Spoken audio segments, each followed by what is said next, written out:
എല്ലാവർക്കും പുതിയൊരു വീഡിയോയിലേക്ക് സ്വാഗതം. നമുക്കിന്ന് ക്രാഫ്റ്റ് വർക്കിന് ആവശ്യമായ ക്ലേ എങ്ങനെ വീട്ടിൽ തന്നെ എളുപ്പത്തിൽ ഉണ്ടാക്കിയെടുക്കാമെന്ന് നോക്കാം. ഇതിനാദ്യം വേണ്ടത് ഉപ്പാണ്. ഒരു ചെറിയ ബൗളിൽ നിറയെ ഉപ്പ് എടുത്തിട്ടുണ്ട്. ആ ബൗളിൽ തന്നെ ഒരു ബൗൾ ചെറിയ ചൂടുവെള്ളം കൂടി അതിലേക്ക് ഒഴിച്ചു കൊടുത്ത് നന്നായിട്ട് ഇളക്കി കൊടുക്കാം. ഉപ്പ് നന്നായിട്ട് അലിയണം. അലിഞ്ഞിട്ടാൻ വലിയ ബുദ്ധിമുട്ടാണ്, എന്നാലും മാക്സിമം അലിയിച്ചെടുക്കണം. നമ്മൾ ഉപ്പ് ഒരുവിധം അലിയിച്ചെടുത്തിട്ടുണ്ട്.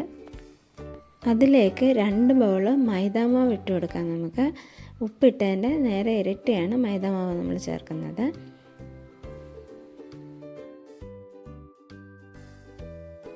ഇതൊന്ന് മിക്സ് ചെയ്ത് കൊടുക്കണം. അതിലേക്ക് പിന്നീട് കുറച്ച് വെജിറ്റബിൾ ഓയിൽ ആഡ് ചെയ്ത് കൊടുക്കണം. ഞാനിവിടെ ഒലിവ് ഓയിലാണ് എടുത്തേക്കുന്നത്. 1 സ്പൂൺ ഓയിൽ ഒഴിച്ചാൽ മതിയാകും. കുറച്ച് ഓയിൽ നമുക്ക് കയ്യിലും കൂടെ പുരട്ടാം. ഇത് മാവ് കയ്യിൽ ഒട്ടിപ്പിടിക്കാതിരിക്കാനാണ്. എന്നിട്ടിനി ഇതൊന്ന് ചപ്പാത്തി മാവിൻ്റെ പരുവത്തിൽ നമുക്കൊന്ന് കുഴച്ചെടുക്കണം.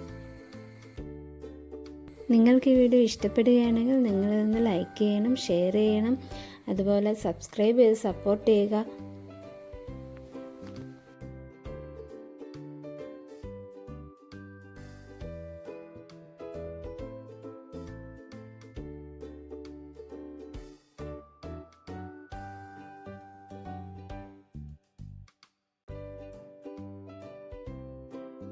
അപ്പോൾ നമ്മുടെ ക്ലേ റെഡി ആയിട്ടുണ്ട്. ഇതിൽ നന്നായിട്ട് ഉപ്പ് ചേർത്തിട്ടുള്ളതുകൊണ്ട് ഇത് പെട്ടെന്ന് ചീത്തയാവത്തില്ല. അതുപോലെ നല്ല സോഫ്റ്റ് ആയിട്ടുള്ള ക്ലേ ആണ് നമുക്ക് കിട്ടിയിരിക്കുന്നത്. ഇനി നമുക്ക് കളേർഡ് ക്ലേ ആണ് വേണ്ടതെങ്കിൽ ഇതിൽ കുറച്ചെടുത്തിട്ട് നമുക്ക് അതിലേക്ക് അക്രിലിക് കളർ അപ്ലൈ ചെയ്ത് നന്നായിട്ട് മിക്സ് ചെയ്തെടുത്താൽ മതി. അല്ലെങ്കിൽ വൈറ്റ് ക്ലേ ആയിട്ട് തന്നെ ഉപയോഗിച്ച് ഷേപ്സ് ഒക്കെ ഉണ്ടാക്കിയിട്ട് അതിൻ്റെ പുറത്ത് പെയിൻറ്റ് ചെയ്തെടുക്കാം നമുക്ക്.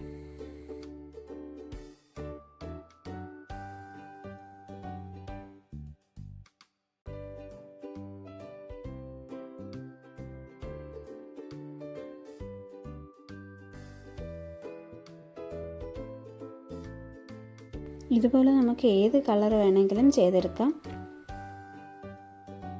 ഇത് 1 മാസം വരെയൊക്കെ നമുക്ക് ഫ്രിഡ്ജിൽ സൂക്ഷിക്കാൻ പറ്റും. അതിനായിട്ട് ആദ്യം കുറച്ച് ഓയിൽ എടുത്ത് ഇതിൻ്റെ പുറത്തൊന്ന് പുരട്ടി കൊടുക്കുക.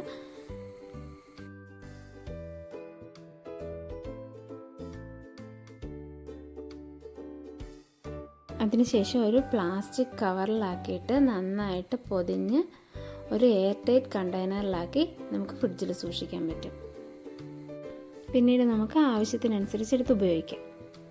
അപ്പോൾ ഇന്നത്തെ വീഡിയോ എല്ലാവർക്കും ഇഷ്ടപ്പെട്ടു എന്ന് കരുതുന്നു. എല്ലാവരും ലൈക്ക് ചെയ്യുക, ഷെയർ ചെയ്യുക, അതുപോലെ സബ്സ്ക്രൈബ് ചെയ്യുക, കൂടെ ബെൽ ഐക്കൺ കൂടി അമർത്തിയേക്കുക.